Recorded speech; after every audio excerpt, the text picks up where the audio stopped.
Okay, hello, everyone.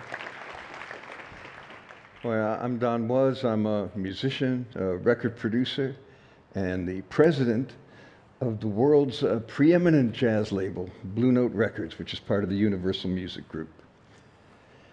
Back in Detroit, when I was 14 years old in 1966, my mom made me go out and run errands with her one Sunday. And, I wanted to be hanging out with my friends. And I was just being like a really grumpy little kid.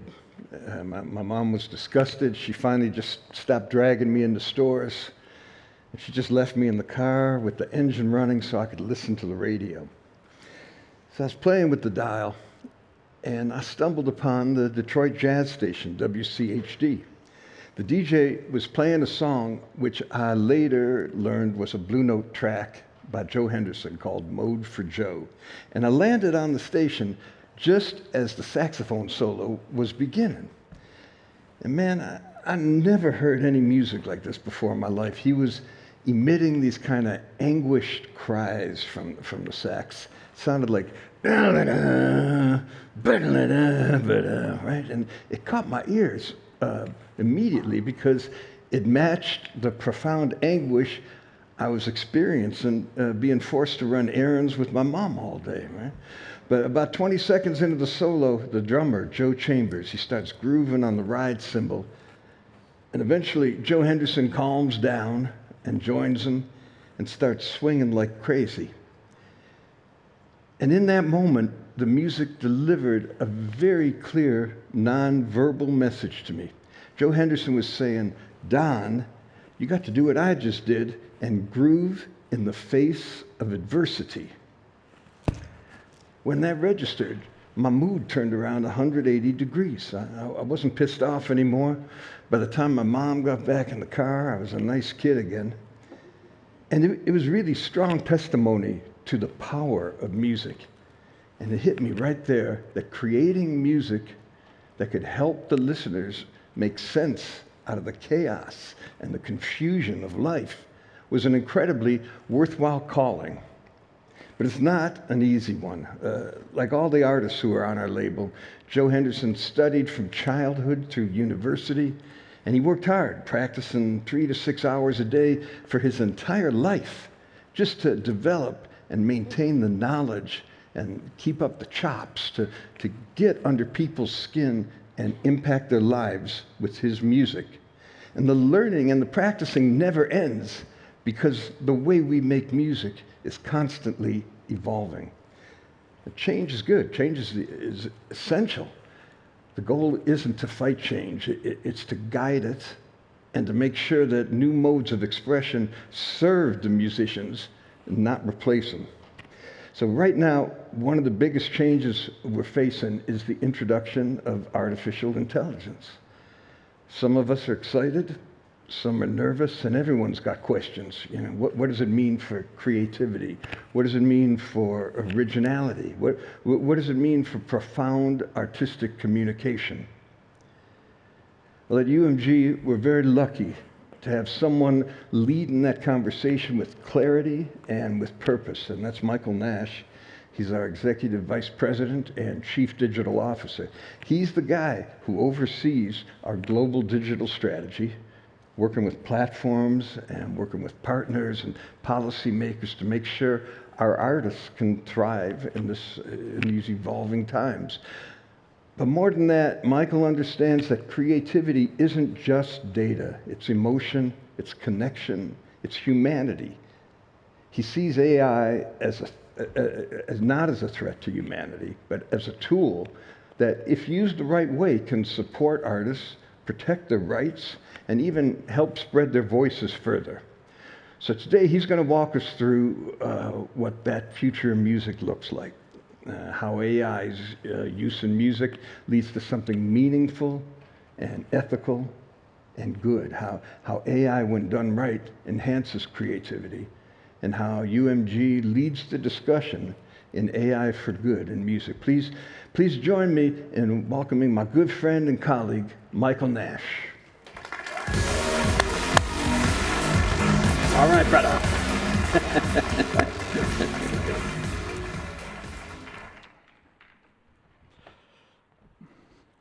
Good evening, and you know it's been a long day at a conference when you have somebody leading off a presentation and we're not done yet with good evening. That's an incredible intro from Don Was, and I feel like the room needs to acknowledge the great Don Was in our presence. So how about another round of applause for Don Was, please? So I am indeed the Chief Digital Officer, Universal Music Group. Looks like I'm wearing the same glasses I am in that photo, so easy to recognize. I've led digital strategy at Universal for the last 10 years. It's an honor to have this opportunity to highlight why music matters greatly, we think, to this dialogue about AI for good. To better understand music's importance to this conversation, let's start with the importance of music. You will probably not be surprised to hear an executive from Universal Music say, as a starting point, music is universal. Music engages a massive global audience. It is the soundtrack of life on this planet. And if I get the clicker to cooperate here with me on the next slide. Chief Digital Officer cannot operate the clicker properly there. That's a pretty big letdown from Don's introduction here. Let me see if we can recover here. Music engages a massive global audience. It's the soundtrack of life on this planet. Half the world's population is actively engaged. And in fact, music is the most popular form of entertainment in dozens of developed countries, where up to 90% of adults listen to music on a monthly basis. With internet-enabled fans spending over 20 hours a week on average listening to music.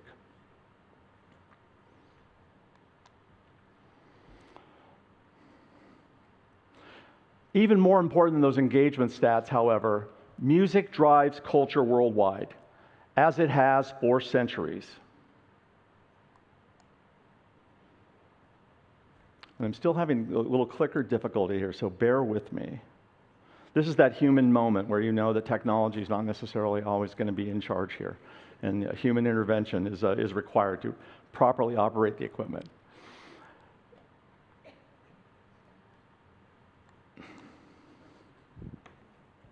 Thank you.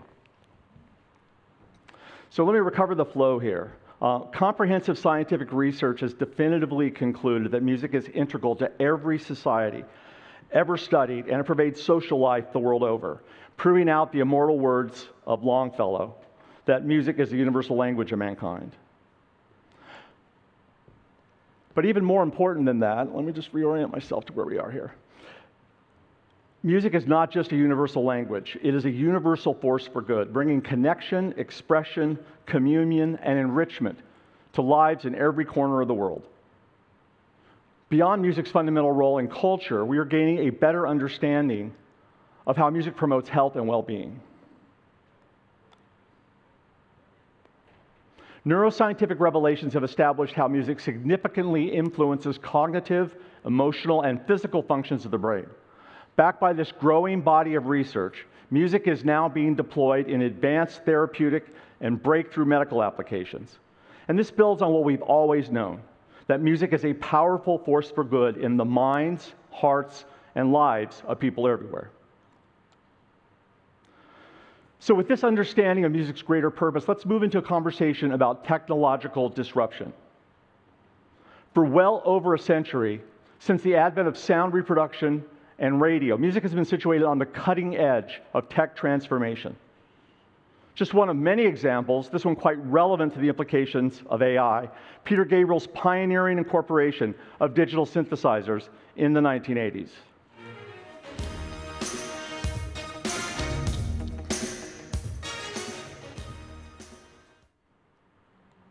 Everyone recalls that well, I'm sure.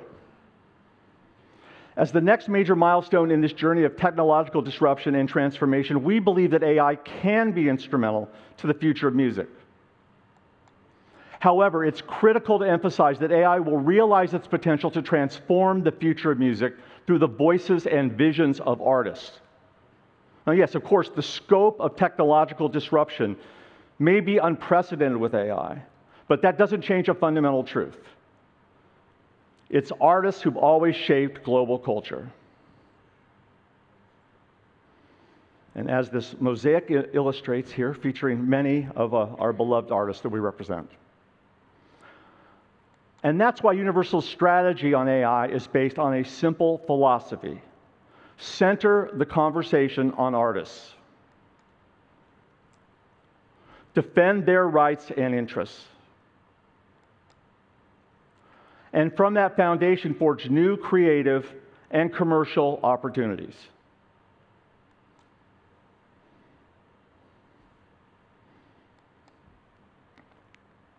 To maximize creative collaboration with technology, you've got to start from a foundation that's built on copyright and associated rights.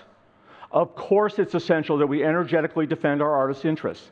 You can't forge new business models with non-rights. If you don't claim a seat at the dinner table, you might wind up on the menu. Working from our philosophy, we believe that market-based solutions are the answer. We have enabled numerous entrepreneurs, and we're working with a wide range of major tech platforms in announced partnerships and with significant licensing deals in the works. I have a bone to pick here on a point of contention that populates the popular discourse. The anti-copyright premise of some AI industry commentators is deeply flawed. Copyright is not the enemy of innovation. Quite the opposite. Media tech convergence predicated on respect for copyright has produced a multi-trillion-euro economy. And that started with Apple, marrying iPod with iTunes in 2003 as a critical early step, embracing licensed music to create the first trillion-dollar company. Jobs wrote the blueprint. Now Google, Amazon, Meta, and many other companies are following in various ways with their own music and content strategies. Tech collaboration with the creative community, respecting the value of artists' work and harnessing their innovation has produced enormous cultural and economic benefit. Now, these lessons learned in the first quarter of this century are why we believe the future of AI music will be realized by unlocking new creative collaborations. The future of AI music will not be the regurgitation of derivative knockoffs of artists' music to cannibalize their current marketplace. Who wants that? It will be activated by putting new tools in the hands of artists so they can expand the market and create new experiences for their fans in partnership with technologists. This is how AI will promote innovation and advanced culture. So let's look at some examples of these collaborations and how they're being fostered. An important foundation in successful collaboration is being promoted by creative community alliances, and Universal's taken a very active role here. Just one of many examples, we helped launch the Human Artistry Campaign and articulate its principles. This global initiative was formed in 2023 to protect creators' rights in the age of AI, and now has more than 170 supporting organizations from over 40 countries. We're backing many such industry and creative community initiatives you see referenced here.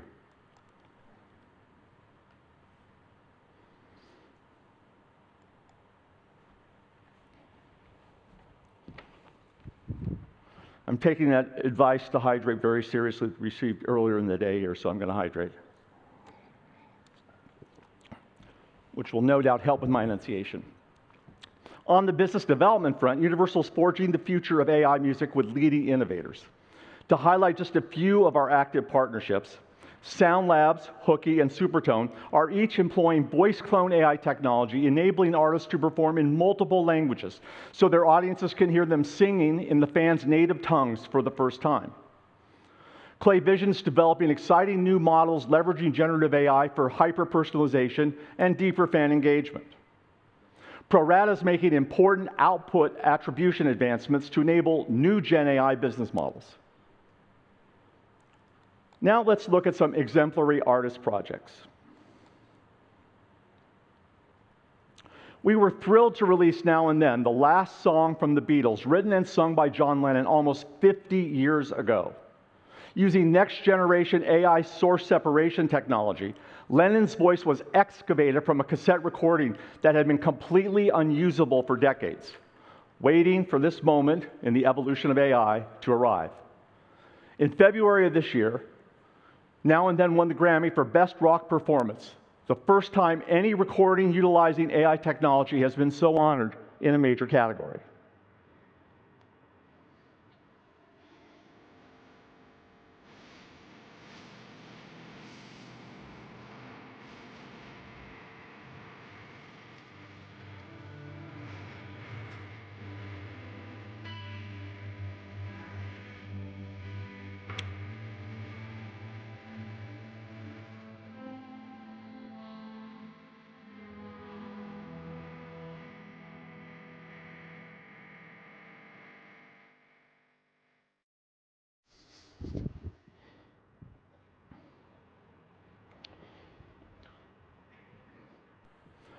We recently joined forces with Apple to introduce a new category called sound therapy, powered by a team of scientists, engineers, and producers at Solace, Universal's music health division.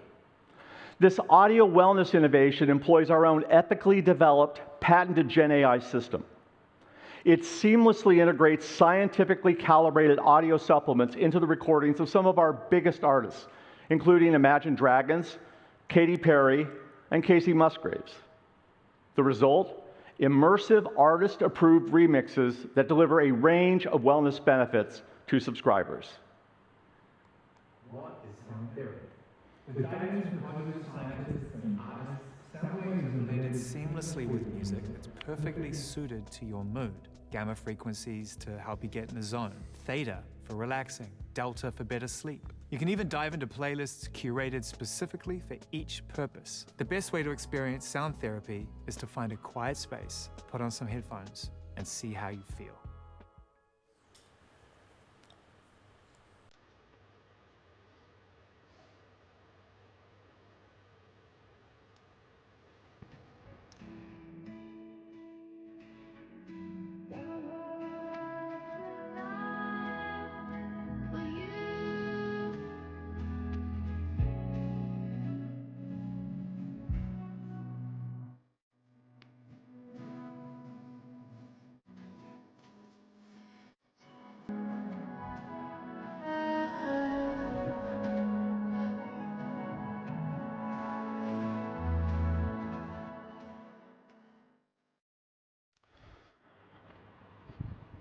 For the first time in my career, I think I can honestly say, I hope my presentation has put you to sleep. Thank you for the kind chuckles. I wasn't sure how that one was going to go, you know? So finally, I'm pleased to highlight a new music video project from our global superstar, Keith Urban. The very latest example of how our artists are harnessing their world-class creativity to engage with cutting-edge technology and map the future of AI music. This mesmerizing treatment of Keith's hit, Straight Lines, is being created with Moon Valley Gen AI and other ethically trained tools. First, a short explanatory video that's going to detail the production process.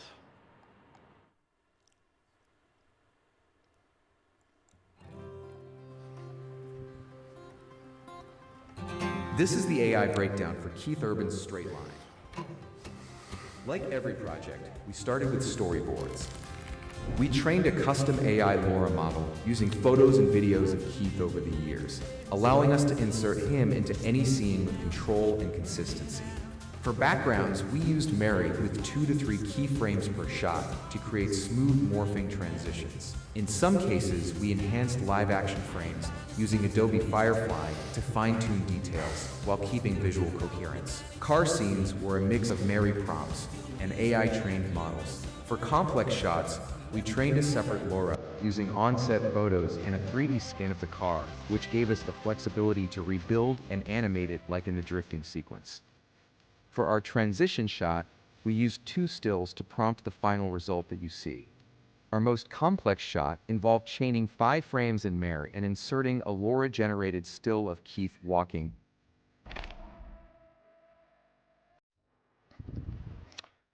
So now, a sneak preview clip, and thanks to Keith Urban's camp for allowing us to show it to this audience. Artists rarely like to release content before it's completely done.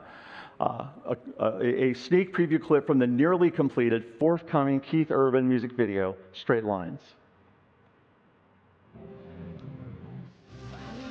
Hotel California,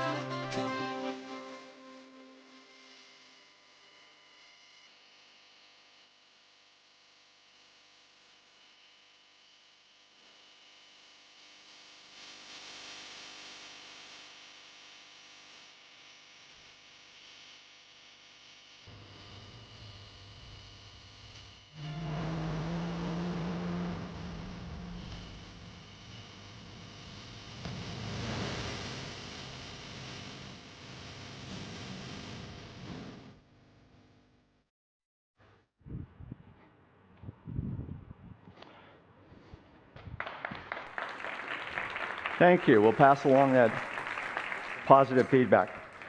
So before I go into the summary, I want to call out the incredible technical staff here. I failed them at the point of attack on the clipper. That is user error 100%.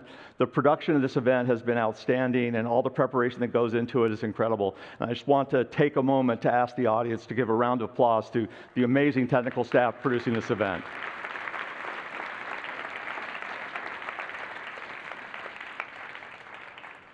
So in summary, we believe that music is universal. We still believe that music is universal, that AI can be instrumental to our future, and that it's the artists who will continue to shape global culture, channeling disruption into transformation as they have always done. In our artist-centric vision, AI innovation can drive music culture and in so doing, generate even greater benefits to the quality of life on this planet. Thank you.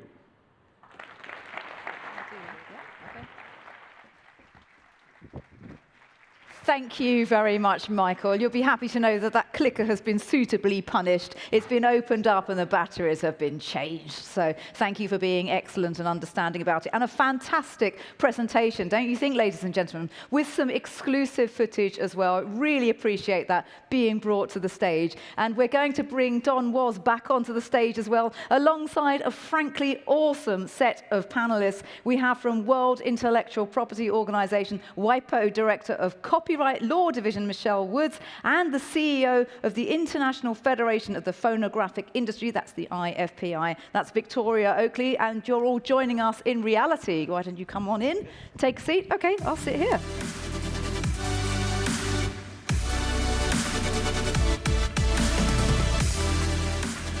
Now, we're also going to have a remote guest, so joining us remotely and sort of in reality, perhaps in latency, we can say. We've got the CEO of Deezer, that's Alexis Lanternier. Are you there? Yes, well, you have managed to make it. Thank you very much. We had some issues with trains, and we're so glad that you could join us remotely, and we're going to have a fantastic discussion. I think we should start, because that was a great presentation, and so I just want to get a little bit, it was good. So let's get a bit of reaction, I think, from our fantastic panelists. What did you think? Did anything kind of stand out in particular for you? I'll be brave and go first. You can be brave and go first. Yes, it's a lovely crowd. I think there are lots of things about that are incredibly impressive. It's unusual to be in a conversation about AI and technology where we start with creativity and we start with the artist and we start with thinking about all of the brilliant things about music or any other art form, in fact, and only then move to talk about technology as the tool that's enabling it. Mm-hmm. I find the conversation so often starts the other way around, and all too often is a kind of divisive conversation, one versus the other. So it was just a total joy to hear Michael talk from the outset about the two in collaboration. Do you know what? I feel like now's an opportunity to just really take the temperature of the audience, if you'll indulge me. Let's have a show of hands. I want to find out if you think it's important to know if a creative work contains AI. So please can you raise your hands if you would prefer to know if a piece of music contains AI? We just see the lights up. Thank you for doing the house lights. Wow, most people. Okay, keep your hand up, please, if you prefer to know if a piece of music contains synthesizers like a drum machine. Or something like that? Okay. Yes, it's interesting. Like a drum machine instead of a drummer. This is technology has always been upendings with music. Okay, so why is the conversation so nuanced? There's some really interesting stuff going on here. I'm going to start with Alexis because you're behind us at the back, and I feel like it's worth mentioning. Deezer is responding quite proactively to this. You've launched a synthetic music detector at the beginning of the year. So you're really well placed to give us an idea of the trends in this area. Yeah, thank you. Feels a little bit weird to be standing like this in this area, and I'm really sorry not to be all with you. We'd love to be there. Sadly, the train decided otherwise. So thank you so much for still having me. And thanks, Michael, for your introduction. I think it was also fascinating to see how, how you address this very complex question of AI that I think Deezer for now addressed in a bit more straightforward way because it's probably a little bit easier for us. So just to give a little bit of the context for everyone, so we are a streaming platform. We have 100 millions of songs on the platform, millions of users. AI for us was an amazing tool to build the connection between 100 millions of songs and user and to give to our user, the song that they are most likely to like. The other thing that Deezer is doing is to fight against rights holder fraud, which is something that represents 7 to 8% roughly of the overall rights being distributed every year. We catch roughly 7-8%. So it's billions of dollars every year that can be taken by fraudster on streaming platform. And so Deezer has been always very active. And what we've seen recently is hundreds of thousands of songs are coming on our platform. And we're not very, we're a bit specific and we're related to fraud. And what we identified that actually they were coming from apps that are generating song 100% with the AI, apps that like Suno or Yo that just with a prompt, as you were mentioning at the beginning, create song in a few seconds out of just a sentence, right? And some can be actually quite impressive, some not as much, but we are getting 180,000 every week right now. So this is like the angle we are seeing this AI generation of music. And so we have started, our work was to build a tool to be able to identify those songs. I mean, to the question you asked earlier, do we want to know? The question is, can we know? So the first work, as we were used to work on AI quite a bit, we have been able to build this tool that tells us if a song is coming from those apps. So to your point, the one that are 100% AI, the one that are just created with a prompt. Second thing we did was to make sure we tell the world what's happening. So a lot of music are coming on our platform. Not a lot are listened to be fair. And the third thing is to work on, what do we do with this? Now that we have this information, that the information is shared to the music industry, to regulation, what can we do about it? So what we started to do first was to make sure it's not included in recommendation, in automated recommendation we do to user, we have excluded those songs. The second thing that we've done, and apparently I'm happy that we support what the crowd here is asking, because we have put a label on those songs that people can know they are generated with AI. And then the future has to be discussed, with a lot of stakeholders, obviously with Universal Music Group. And we will, are extremely excited, a bit concerned as well, to know exactly what the future holds. For now, what we've decided is transparency, making sure we're getting rid of the fraud that are driven by those type of 100% AI generated music. But then exactly, what people want to listen to, how to treat that, how to remunerate it, I think is something that we should all discuss together. Yes, which is why we're here. And transparency, these are the words that come up outside of the music industry in AI. And that's why I feel like it's such a powerful way to talk about these issues. And I think, Alexis, was one of your press releases, 18% of the music that's being uploaded onto your platform is AI generated, which is quite a large amount. I was going to ask you, Michele, you've got a unique viewpoint watching creativity unfold from so many countries. What trends are you noticing in and around copyright as it's expanding to include AI works, or how are we seeing the shape of the future here? So we've been holding conversations on AI and intellectual property, trying to really share with all of our member states and all the stakeholders, because it's really a much broader issue than government policymakers, what the trends are. Certainly with respect to generative AI, copyright is front and center. And so we're really the UN agency that kind of brings that into the UN discussion and more globally into the multilateral discussion. And we've heard and in fact, our own approach is to focus on human-centric AI. AI as a tool for creators can be extremely positive, but in order for the creators to really realize the full potential of AI, something also has to be done about situations where their works are treated abusively, basically infringed. And so we're seeing traditional copyright infringement, but in a different mode, and needing to work with member states, and of course all the stakeholders are working on that. But overall, the message is keep it human-centric, keep AI as a tool, and with that, the traditional intersection between copyright and new technologies will work here again. And we heard a little bit of that, I think, Michael, in your message, that this is a continuum. And here, yes, this is a maybe scary, big new technology, but at the end of the day, copyright can still function in order to help creators make a living and express themselves using that new technology. And it's a great time to bring in Michael and Don as well, because obviously audiences, have they changed?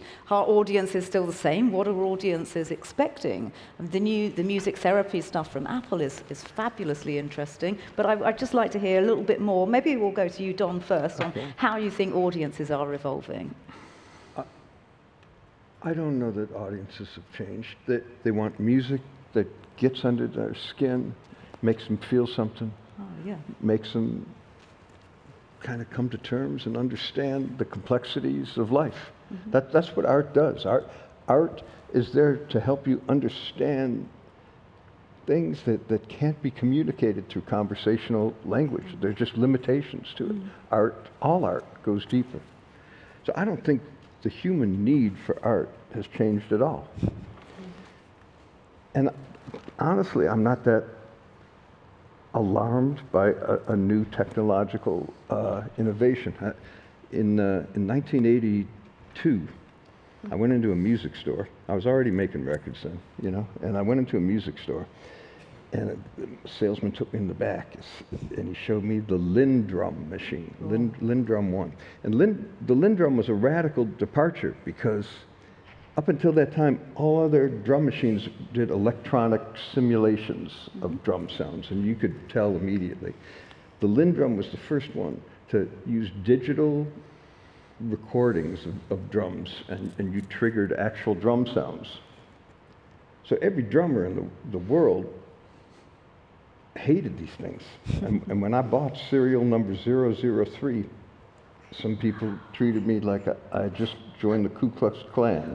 It was not well received. Now, the thing is, at that same music store, serial number 002 was bought by Prince a couple days before I was in there.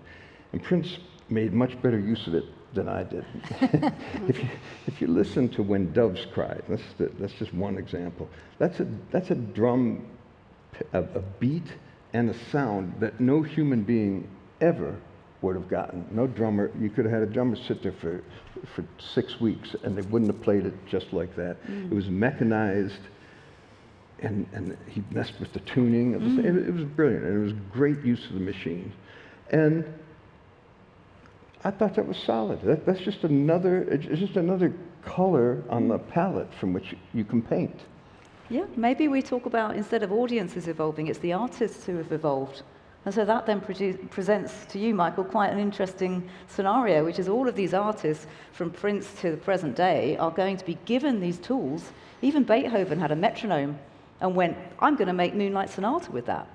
So what do we do with the artists that keep using this new technology before we understand how to work with it?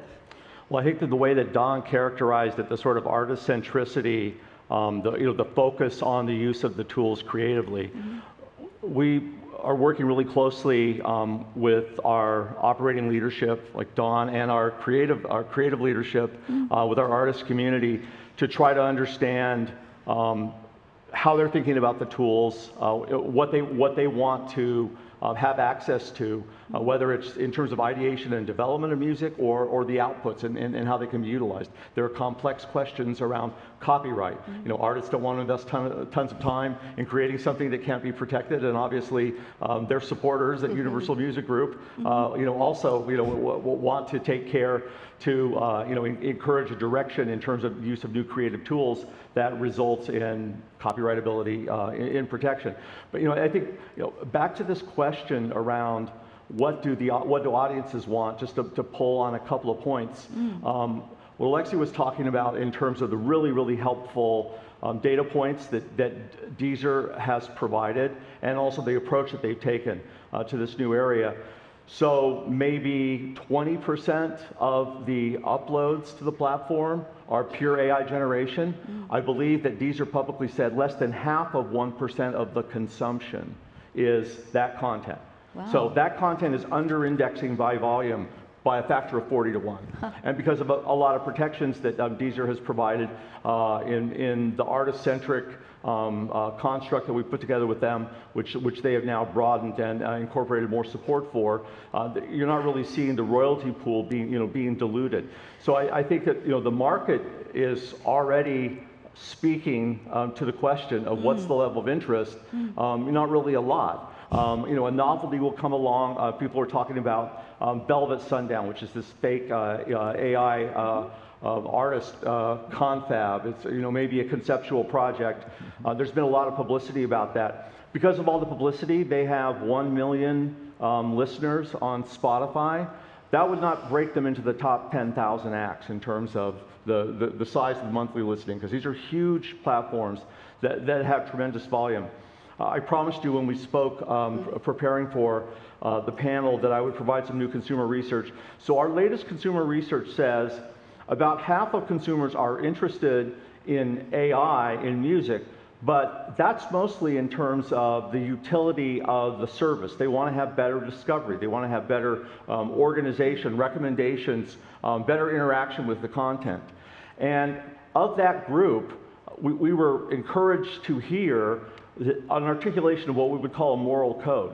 The vast majority, 70 to 75%, say real artists matter the most. It's the story of the artist, it's who they are, it's the expression of their identity. That's what I connect with. And those are among the consumers that say that they're most interested in AI. So, you know, I think that the marketplace is confirming what Dawn said, which is that people are connecting through music, understanding the expression of the human experience. You know, people connecting through that principle. That's still the driving force. Yes, AI as a tool is certainly where we're going. And Victoria, I'm aware of the time, so I'm going to ask you one of the probably final questions. Audience, it would be really fun to chat quite a long time for this, but I'm aware that we have some extra programming going, so I'm going to ask you, and then we'll just do a little roundup question at the end. But I'd love to know how the IFPI is responding to AI-generated music.